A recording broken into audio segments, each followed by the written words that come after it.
What's the sum function in Excel? The sum function adds values. You can add individual values, cell references or ranges, or a mix of all three. For example, sum A2 to A10 adds values in cell A2 to A10. Now, let's take a look at a real-life example. Imagine you're at a store and you're buying some items. Here, we have a spreadsheet on the items you've bought and next to them the prices. Now, when you come to the payment, you pull out your credit card, but then you realize what's the total. So to calculate the total, you can apply this formula in Excel. The formula is equal to sum.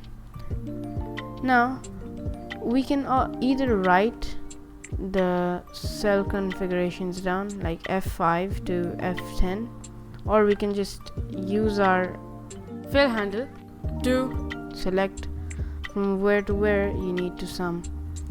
Next, close the sum function with another parenthesis and then press enter.